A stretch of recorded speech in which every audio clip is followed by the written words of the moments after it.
వస్తుందో తెలుస్తలేదు వాటర్ 4 రోజుల కొరకు 5 రోజులకు ఒకసారి వదులుతున్నారు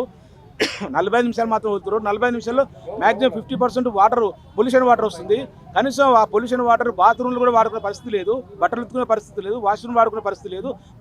కంపు వాసన వస్తుందని చెప్పి చాలా సందర్భంలో అధికారులు చెప్పడం జరిగింది అయినా కూడా అధికారులు నిమ్మకం వాళ్ళు పట్టించుకోవడం మున్సిపల్ శాఖ మంత్రి రేవంత్ రెడ్డి గారు 100% ఫెయిల్ అయ్యిండు సీఎంగా ఫెయిల్ అయ్యిండు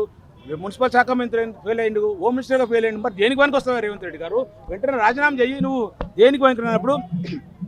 బస్తీలలో కనీసం నీళ్ళు లేని దుస్థితి ఉంది గతంలో కేసీఆర్ గారు కొండపోచమ్మ లేదా మల్లన్న సాగర్ పెట్టేసి ఈ హైదరాబాద్ ఇంకో రాబోయే 100 సంవత్సరాలు నీళ్ళు ఇబ్బంది రాకుండా అని చెప్పేసి ఒక ప్రయత్నం చేసి దాంట్లో సక్సెస్ అయ్యిండు 2014 నుంచి 2023 వరకు చిన్న ఇబ్బంది కూడా జరగలేదు 20,000 లీటర్లు ఉచితంగా ఇచ్చిండు ముఖ్యమంత్రి కేసీఆర్ గారు అప్పుడున్నప్పుడు తొలి ముఖ్యమంత్రి కానీ ఇప్పుడు 20,000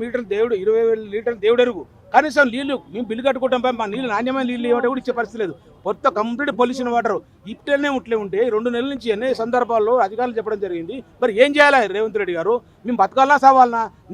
మా కర్మ కొద్దిగా మీకు ఓటేసినందుకు కాంగ్రెస్ పాలనలో ప్రజాపాలన పేరుతోటి ప్రజాపాలన పక్కన పెట్టి నిరంకుశ పాలన అసలు చేతగాని పరిపాలన నడుస్తుంది రేవంత్ రెడ్డి గారు ఇక్కడ కనీసం ఒక ముఖ్యమంత్రిగా ఒక మున్సిపల్ శాఖ మంత్రిగా అధికారం పెంచుకో రివ్యూ పెట్టే పరిస్థితి లేదు ఇంత దరిద్రమైన పాలన గతంలో ఏ ముఖ్యమంత్రి కూడా ఇంత దరిద్రమైన పాలన చేయలేదు గతంలో 2014 తర్వాత ముందు ఎట్లుండనో పరిపాలన నడుస్తుంది అది రేవంత్ రెడ్డి పదే చెప్తున్నాడు పాతకాలం రోజులు వస్తున్నాయి పాతకాలం రోజులు కావాలి ఈ పాతకాలం ఇదా ఖాళీ బిందెలు పట్టుకుని నిరసన తెలిపాలన్నా ఖాళీ బిందెలు పట్టుకుని మళ్ళీ రోడ్ల మీద పడాలన్నా గతంలో పీజీఆర్ గారు చాలా సందర్భంలో జలమండలి దగ్గర కానీ ఇట్లా వాటర్ వర్క్స్ దగ్గర కానీ చాలా ఖాళీ బిందెలు నిరసన తెలిపి ఇప్పుడు ఆ పరిస్థితి వచ్చింది ఇప్పుడు రేవంత్ రెడ్డి గారు వచ్చిన తర్వాత పాత రోజుల కాలం వస్తుంది రేవంత్ రెడ్డి గారు ఇప్పటికైనా సరే ఒకసారి బస్సులో రివ్యూ చేసుకోండి బస్సులో తిరగండి ఒకసారి తెలుస్తుంది బస్సులో ఎంత బాధపడుతున్నారు బస్సులలో ఎప్పుడు 4 రోజులకు 5 రోజులు నీళ్ళు వచ్చినా కూడా నీళ్ళు కనీసం ఎప్పుడు వస్తుంది తెలియదు రాత్రి అర్ధరాత్రి 3 గంటలకు వస్తుంది 4 గంటలకు వస్తుంది 1 గంటలకు వస్తుంది అసలు ఎప్పుడు లేదు సమయం సందర్భం లేకుండా నడుస్తుంది ప్రజలు ఎక్కడ పోవాలి రోజు పొద్దున్న చేస్తే బస్సులలో పని చేసుకునే వాళ్ళు పని చేసుకోవాలని నీళ్ళ కాడ కూర్చోవాలన్నా మరి ఏం చేయాలి చెప్పండి ఇప్పటికైనా సరే రివ్యూ చేయాలి కదా నువ్వు ఒక ముఖ్యమంత్రిగా ఈ మున్సిపల్ శాఖ మంత్రి 2.5 సంవత్సరాలు అధికారికి వచ్చినావు ప్రతి పేరుకేం ప్రజాపాలన ఇక్కడ ఉందా ప్రజల గురించి కష్టసుఖాలు పట్టించుకునే సందర్భం ఉందా కష్టసుఖాలు పట్టించుకునే సందర్భం ఉందా మరి ప్రజలు ఏం కావాలనేది ఒకసారి అడుగుతున్నాం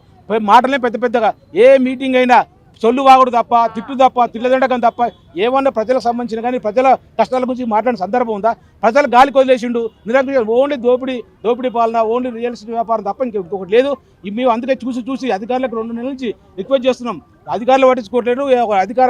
కాంగ్రెస్ పార్టీ అధికారం ఉంది కాబట్టి వాళ్ళు పట్టించుకోవట్లేదు అందుకే నిరసన రావాల్సి వచ్చింది ఇప్పటికైనా రేవంత్ రెడ్డి గారు బుద్ధి తెచ్చుకొని జ్ఞానం తెచ్చుకొని ఈ అధికారం పిలిపించుకొని రివ్యూ చేసి కొండపోచమ్మ సాగర్ నుంచి లేకపోతే మల్లన్న సాగర్ నుంచి నీళ్లు ఇమ్మీడియట్లీ తెప్పించేసి ఇక్కడ బస్తీలలో ఇబ్బంది లేకుండా చూడాల్సిన బాధ్యత ఉంది ఒకటి ఇంకో డ్రైనేజ్ వాటర్ ప్లస్ మంచి వాటర్ పైప్ లైన్లు కలుస్తున్నాయి ఆ లైన్లలో ఎట్లుందంటే గంపు మనం తాగట్లేదు నువ్వు ఇచ్చే 45 నిమిషాలలో దాదాపు అరగంట డ్రైనేజ్ వాటర్ వస్తే మీరు 10 నిమిషాలు ఏం పట్టుకోవాలి ఎట్లా బతకాలి ఎట్లా కావాలి కలిసి వాటర్ ట్యాంకర్ మీరు డబ్బులు పెట్టి కొనుక్కుందామన్నా కూడా వాటర్ ట్యాంకర్ ఇలా బుక్ చేస్తే 4 రోజుల ధరత వస్తుంది మరి ఏం చేయాలి చెప్పండి రేవంత్ రెడ్డి గారు ఒక మున్సిపల్ శాఖ మంత్రి ఉండి నువ్వు చచ్చినట్టా బతికినట్టా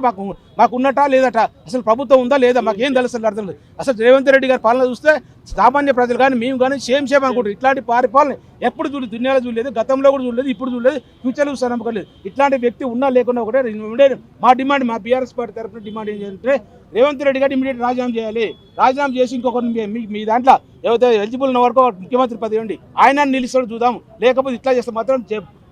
బస్తులలో కానీ కాళ్ళు కానీ మీతో చెప్పులకు దండలేసే రోజులు వస్తున్నాయి చీపులు పట్టుకొని తరిమి రోజులు వస్తున్నాయని చెప్పి సందర్భం తెలియస్తున్నాయి ఇప్పటికైనా అధికారులు కూడా ప్రభుత్వ యంత్రాంగం నిద్ర లేవాలని చెప్పేసి ఈ సందర్భం కోరుతున్నాను వెంటనే ఈ water problem immediate solution solve చేయాలని చెప్పి కోరుతున్నాం జై తెలంగాణ జై దగ్గరికి వచ్చి ధర్నా ఎందుకు చేస్తున్నామంటే ఇక్కడ బంజారాహిల్స్ 93 డివిజన్ లోపల ప్రేమ్నగర్ అన్ని చిన్న బస్తీలు ఉన్నాయి ఎక్కడైతే వాటర్ ట్యాంకర్ కూడా పోదో వీళ్ళకి ఫస్ట్ ఆఫ్ ఆల్ వాటర్ రావట్లేదు వాటర్ కొనుక్కుందామంటే వాటర్ ట్యాంకర్ పోయే పొజిషన్ లేదు వాటర్ ట్యాంకర్ ఆ గల్లీలో పోవు కాబట్టి వీళ్ళు మెయిన్ నల్లా వాటర్ పైనే డిపెండ్ అవుతారు కానీ ఆ నల్లా వాటర్ వీళ్ళు 4 డేస్కి ఒకసారి 5 డేస్కి ఒకసారి ఇస్తున్నారు 4 డేస్కి 5 డేస్కి 45 మినిట్స్ వస్తుంది దాంట్లో కంప్లీట్లీ పొల్యూటెడ్ వాటర్ అంటే డ్రైనేజ్ అండ్ ఈ పైప్ కలిసిపోయినాయి ఆ వాటర్ వస్తుంది ఆ వాటర్ పోవడానికి ఒక హాఫ్ అన్ అవర్ అవుతుంది దాని తర్వాత 15-20 మినిట్స్ ఇలా వాటర్ నింపుకోవాలి సో దిస్ ఇస్ బేసికలీ ఒక మనిషి కోసం ఆలోచించి ఒక గవర్నమెంట్ కాదు గవర్నమెంట్ ఫస్ట్ డ్యూటీ ఒక మనిషిని ఎట్లా వాటర్ కోసం చూడాలి వాటర్ కోసమే చూడలేకపోతే ఇంకా గవర్నమెంట్ ఎందుకు? అండ్ ఆయన మున్సిపల్ మినిస్టర్ ఉండి వాటర్ క్రైసిస్ని కూడా హోల్డ్ చేయలేదు. లాస్ట్ 10 years నుంచి మేము ఎప్పుడు చూడలేదు ఖాళీ బిందెలు పట్టుకుని ఇవన్నీ. మళ్ళీ సడన్లో స్టార్ట్ అయింది ఇప్పుడు మళ్ళీ ఖాళీ బిందెలు పట్టుకుని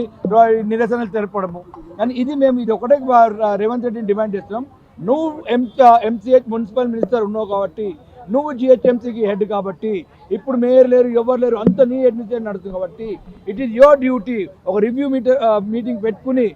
అన్ని వాటర్ ప్రాబ్లం ఏంటో చూడడానికి, అది కూడా ఇన్స్టెంట్. అంటే మళ్ళీ ఇక 4 రోజులు అయిపోతే మళ్ళీ ఒక వారం అయితే వానలు వస్తున్నాయి అంటారు. బట్ ఇప్పుడున్న problem immediately as of today చూసి మీ ప్రాబ్లమ్ సాల్వ్ చేయాలి. అది మా డిమాండ్.